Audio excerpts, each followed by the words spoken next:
Hi diddly ho, it's Brett Stone. Wanted to do a video featuring some items that would relate to the up and coming documentary by ESPN called Long Gone Summer.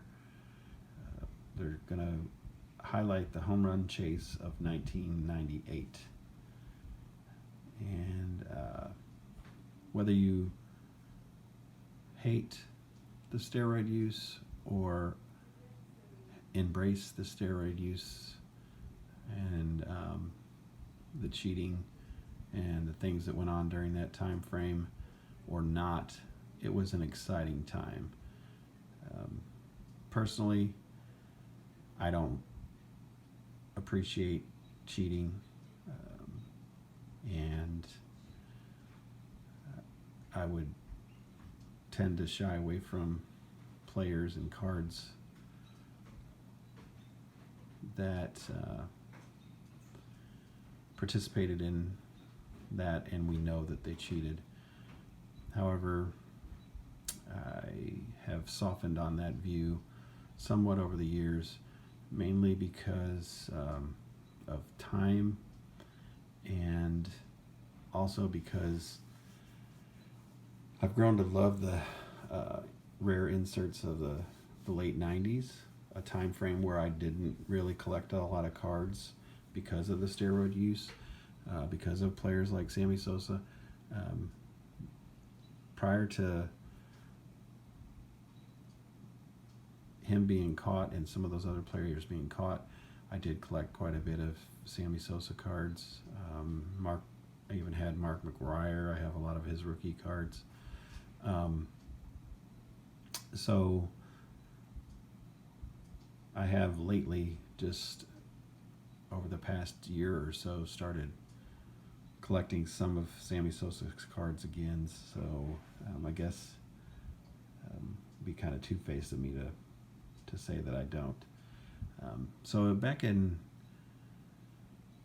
98, during that home run chase, like I said, it was a very exciting time. And either way, you got to admit, if you were around and you watched baseball during that time frame, it helped me to get past the strike of 1994, brought some passion back to baseball and baseball card collecting.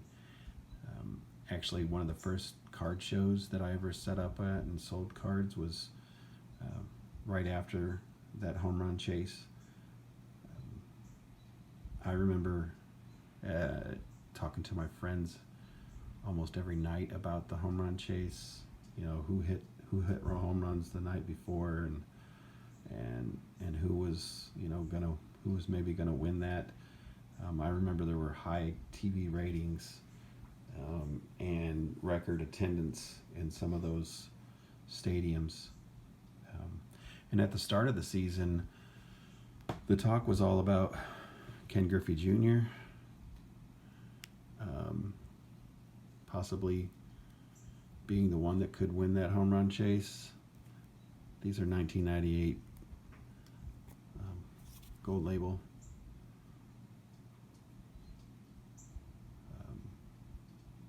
home run race cards. This is Mark Mcgwire. So like I was saying, in the beginning of the season, there was a lot of talk about maybe one of those two could break the record. And Sosa was not even hardly thought of in that vein. He had hit maybe 36 home runs the year before. So probably nobody would have predicted how well he did and that he could possibly break the record. And before I go much further, I wanted to say about Griffey. This is a card that I just bought, just recently picked up. Same version, but it's the black label. These are about 1 in 24 packs. 1 in 48 packs. I think the boxes back then were 24 pack boxes, so you'd have to open 2 boxes just before you would get one of these gold label cards. And actually the only gold, the black label I have in this set is Sammy and Griffey. And while I'm talking about Griffey, he had everybody's seen his rookie card. You know, everybody's seen the famous '89 Upper Deck. Everybody wanted this card. It set the hobby on fire. He's got Don Ross and Fleer, Score, traded, Topps traded, Bowman. I just threw this one in there to show it off a little bit. That's a refractor reprint of his '89 version. So I have more of his rookie cards, duplicates of some of those, but I thought you might want to see some of these. This is a magazine card from 1990, Sports Collector Digest, I believe it is. Actually has the '89 on the back of it. Kind of a cool, unusual card. This one's really neat. It's a '96 Metal Universe. Really like those. Another Metal Universe. This was cut off of a cereal box. Not really a card, but kind of unique. Reciprocal.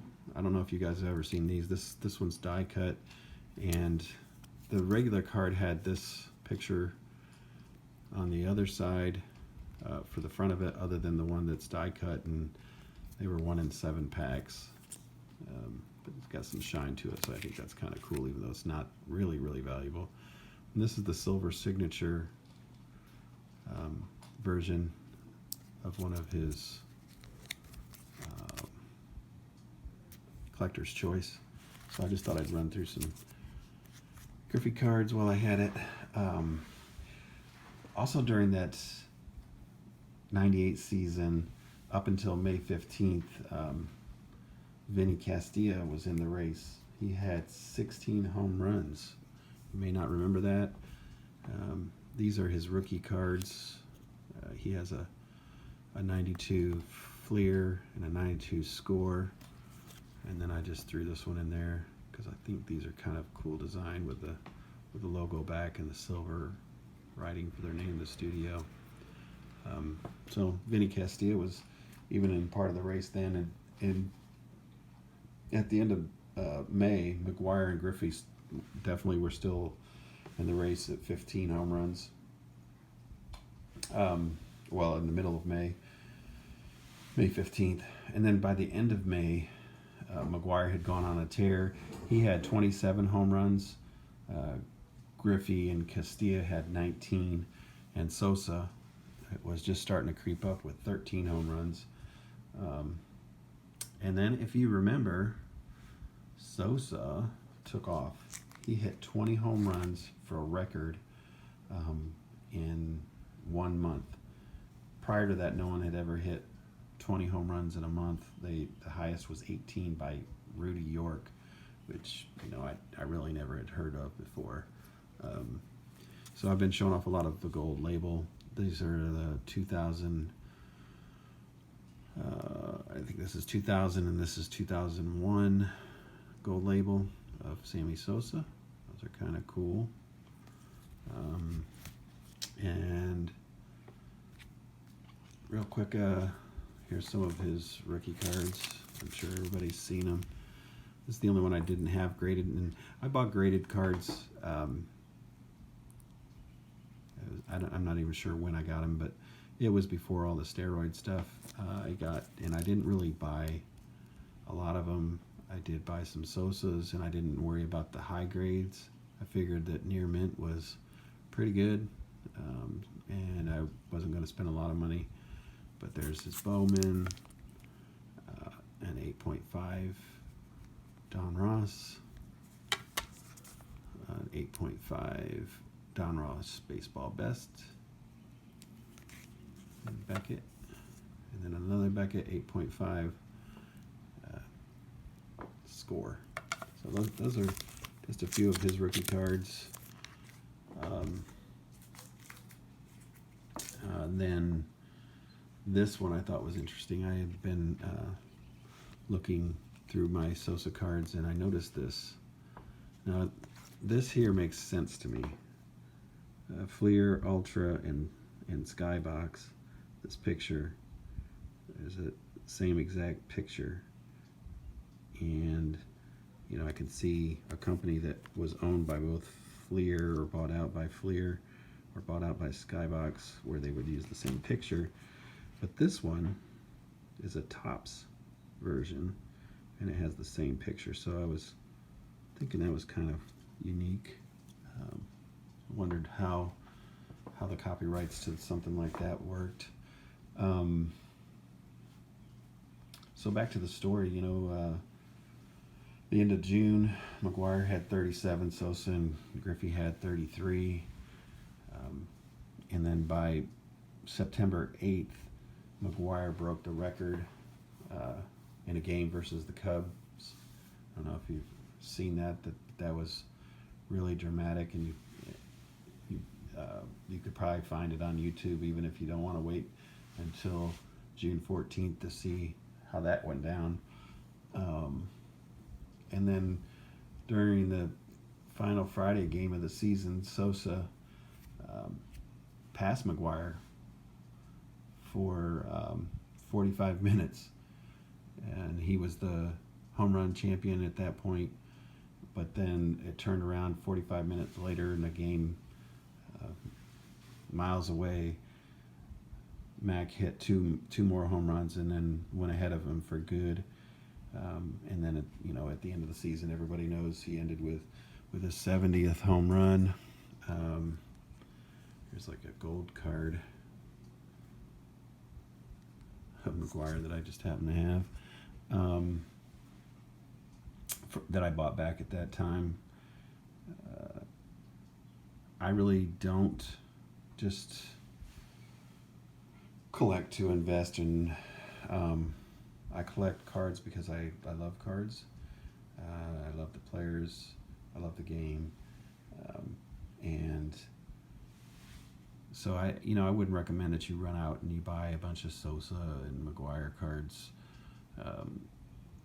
in order to, capitalize on this documentary coming out. I don't think it's going to be like the Jordan thing. Yes, a lot of those cards have gone up, but a lot of the 80s and 90s rookie cards have seen a dramatic jump over the past couple of months. And you may see, Mcgwire is 85 Topps card going up, especially in graded versions. I think this one, at the end of May and June, you could see this card selling even raw for $80 $90 at the top. And good examples like this one with good centering and good corners and surface, people wanting to grade them. Some of these other ones, especially the 87 Topps, has been popular. This is an update, 87 Fleer update. His Don Ross the rookies, also popular, 87 cards.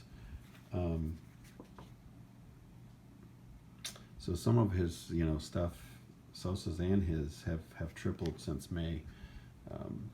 Sosa, I didn't bring it out. Where is?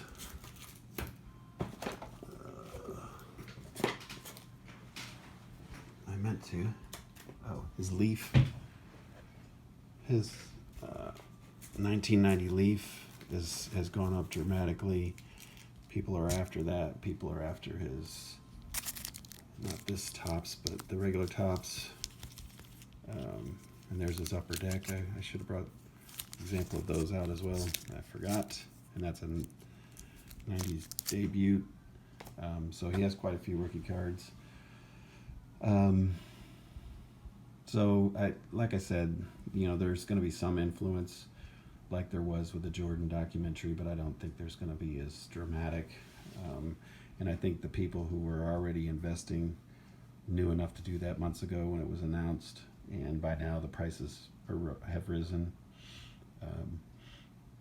If anything, I would suggest that you invest in Griffey still. I don't think that, even though he has continued to climb in value,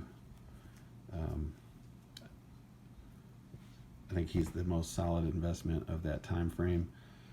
Everybody knows about Jeter, but some others that I think are really good investments are from that time frame of the 80s and 90s are Maddox and Frank Thomas, Pedro. I mentioned in my last video Randy Johnson. Some of the guys that are a little bit older and still ones that I watched play, like Mike Schmidt and Ricky Henderson and George Brett, Nolan Ryan. Definitely, I love Andre Dawson. Cal Ripken is definitely solid. I even like Dwight Gooden. Those are all players that I would purchase from that time frame and loved to watch back then.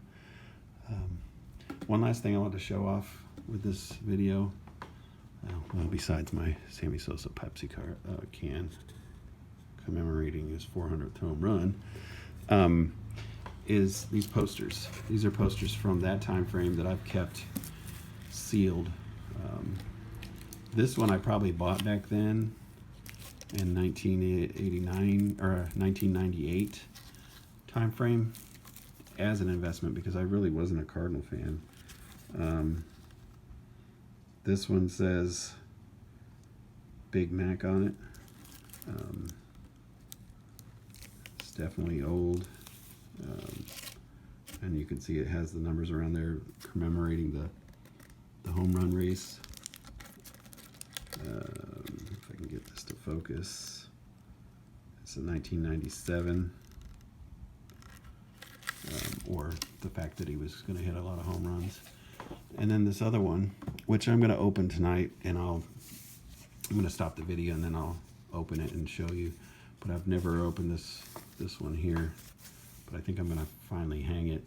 It's got Sammy, Junior, and Big Mac. So once I get this open, I'm going to show it off. It's called the Bat Pack. I think I bought it at the same time. Can we focus in on it? 1998. So hold on for the premiere of this unveiling. Okay, here it is. This is not the actual poster that I was going to feature. It's just another one that I had of Sosa.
will talk to you soon. Take care and God bless.